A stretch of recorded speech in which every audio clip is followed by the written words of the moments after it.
abalungi mugamba mutya Ron Sport nzabeera ababuuzaako bassebo ne bannyabo bingi ebigenda maaso mu ggwanga okulinnyirira eddembe ly'obuntu okutulugunya abantu okusibira abantu obwemage oba obumbula so maama Mariam Matembe yasibibwa n'awambibwa n'atwalira n'abalala bonna babireete baani lisiti nnene gye baagala okusiba so ne twagenviridde mu weekendi nga NTV Sipaka TV Dembe FM Ketsimanya TV zonna ziri off on the air nga teziriiko nga za gaddwawo so bannange nkoowula bannamawulire bannange mwenna muveeyo togeze eddoboozi limu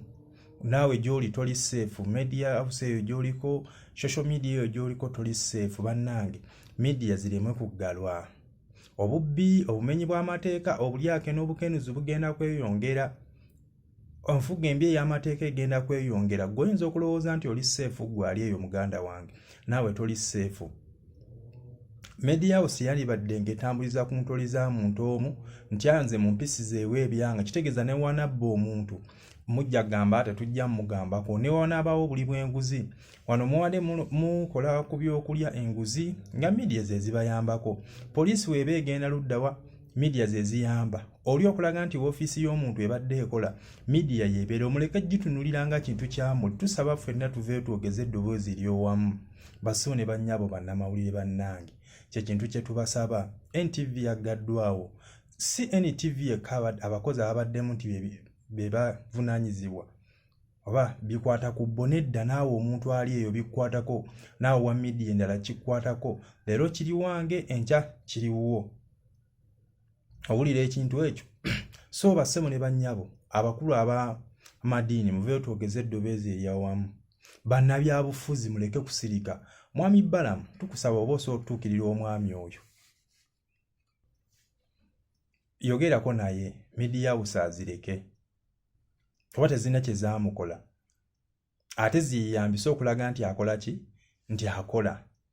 abasobola obbatuukirira mwe muyinza okuddayo ne mulowooza nti mbagigadde mbola okuba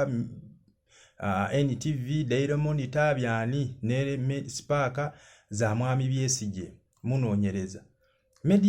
NTV kampuni nnene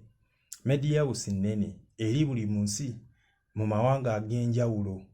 so eyo indicator eraga nti mwami Kyagulanyi byabadde ayogera byonna bituufu nti Uganda tekyali freedom of speech tekyaliwo ate mmwe mudde ne mugamba alimba nedda eno kiri bwe kiti kati ndowooza mubirabye human rights okuwamba abantu okutulugunya abantu eddembe ly'abantu oddirinnyirira mwami Kyagulanyi avuddeyo ng'abyogera ne bannabyabufuzi abalala ne muvaayo ne muleeta bubuwawaatiro ne mugamba nedda oyo alimba Uganda eddembe lingi bali luddawa si mu basement temubayigiriza luswayiri ekitegeeza mwami Kyagulanyi byo byabadde ayogera bibadde bituufu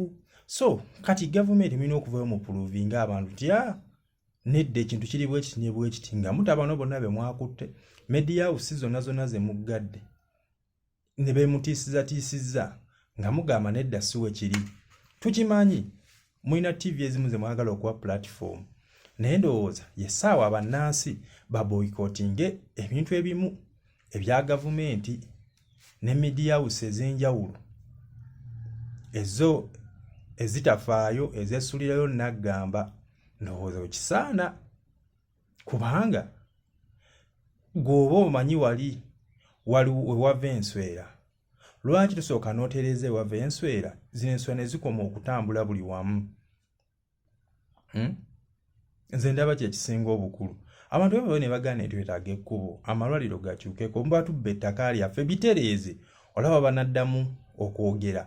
oba okwogerera n'atoganya obbitereeza mbu ate oyagala basirike ennyanja weetabanguka era toneliyingiramu amazzi olina okusenamu amazzi ogazze mu nnyanja era tulisobola okugenda liwewuke ligaane kuzitowa kuba erizitowa lijja kukka so tusaba NTV media house zonna buli kikwatako muveeyo mulungamye media neeteebwe owa UCC mwami Nnyombi Tembo tukusaba ove mu bintu by'okubalaata obalaata nnyo osaagirira nnyo ebintu obikola kagenderere n'ovaayo n'obalatira mu nsonga ng'eyo enkulu n'ovaayo n'otawa kiwandiiko kiraga nti eno ensonga ABCD wabula gwe n'ojja buzinga ggwe omuntu otuddeeyo ku katebeko n'ojja nga ggwe omuntu n'otandika okwogera ebintu ebiringa ebyo bwe bityo. Tukusaba oyogere n'abakulu abo, media house bagite wano wajjako yintaneeti era n'ojja munnange n'ogamba gundi ye yakutuma neera wabanga yakutumye yogera naye omunnyonnyola ebintu nga bwe bibeera. Ekirungi gwe obaddeko mu mawulire ogamanyi, bino obimanyi bye twogerako media house mbeera mwe zikolera, obuzibu bwe bayitamu, ennaku gye basanga, emisanvu gye basanga, gwe obimanyi, tetwetaaga bikunnyonnyola ate gwe wandibadde olina n'okubyogera naye tetumanyi lwaki oyogeza ekirimi. Ekituufu naawe okimanyi, oddira politics n'omuteeka ate mu mulimo. Mwami Nnyombi Ttembo, tukusaba n'obuwembeefu ssebo obw'ekitalo ensonga za media okuggalwawo mu bintu ebitategeerekeka,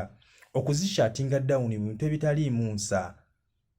obyogereko. Mbaagala nnyo, mweraba, bye.